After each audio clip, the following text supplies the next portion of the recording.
আচ্ছা একটু কথা বলতে পারি? জি ভাইয়া বলেন। আচ্ছা আমরা তো ঢাকা থেকে এসেছি, একটা মেয়েকে খুঁজে পাচ্ছি না আমরা। আচ্ছা আপনারা কি এই মেয়েটাকে চিনেন? ওর নাম ফারিয়া। হ্যাঁ, ওর নাম তো আনিকা, ফারিয়ানা। কি রে? আচ্ছা ওর বাসা কোথায় বলতে পারবেন? ওর বাসাটা এই যে পাহাড় আছে না, পাহাড়ের উপরে।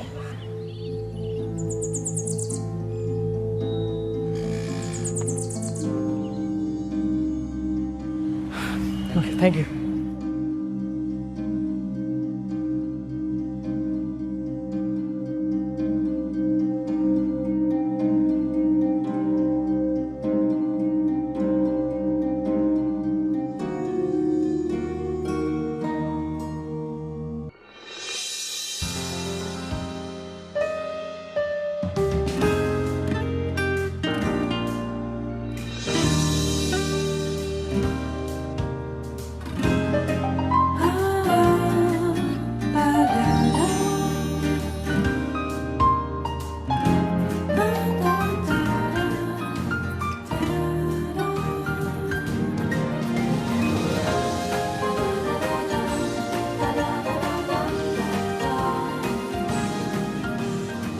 তোমার আসল নাম আনিকা, আর আমি সবাইকে ফারিয়া ফারিয়া বলছি, কেউ তোমাকে চিনতে পারছে না।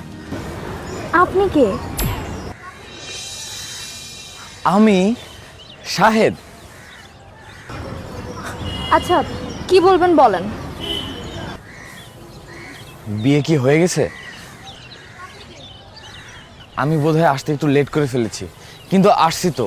তোমার সেল নাম্বার অফ ছিল দেখে বাসার ঠিকানা খুঁজতে লেট হয়ে গেছে। এখন চলো। দেখেন, আপনি কাকে খুঁজছেন সেটা আমি জানি না, কিন্তু আপনাদের কথা তো আমি কিছুই বুঝতে পারছি না। তুমি না বলেছো তোমার বাবা মা তোমাকে জোর করে বিয়ে দিয়ে দিচ্ছে, তা আমি যাতে এখানে এসে তোমাকে নিয়ে যাই, এই জন্য তো আমি ঢাকা থেকে চলে আসলাম। আমি আসলেই বুঝতে পারছি না আপনি কার কথা বলছেন।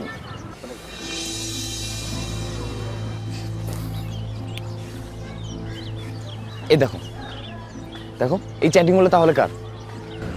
এটা তো আমার আইডি না। আমার আইডি তো ওয়েট,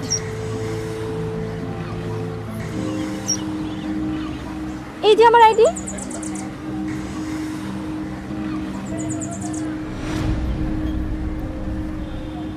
আপনি একটা মেয়ের সাথে শুধুমাত্র চ্যাট করে সে ঢাকা থেকে চিটাগং পর্যন্ত চলে আসছেন। আজব তো। বুঝছি আমি ব্যাপারটা। চল এখন ঢাকায় চলে যাবো, চল।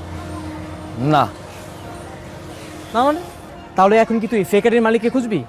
এটা তো কোনো ছেলে হবে, নিশ্চিত কোনো ছেলে হবে। আর ছেলে হওয়ার কথা না, এই ধরনের ফেক আইডি যারা চালায় ওরা কনফার্ম হিজড়া। এখন চল আমরা ঢাকা থেকে রওনা হবো, চল। আমি এখানে আশেপাশে হোটেলে উঠবো।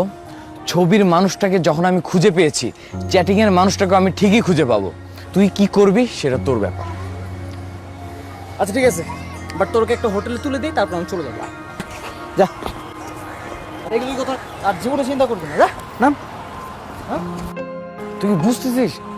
ফেক আইডি কিভাবে সম্ভব? তুই আমাকে এটা বোঝা।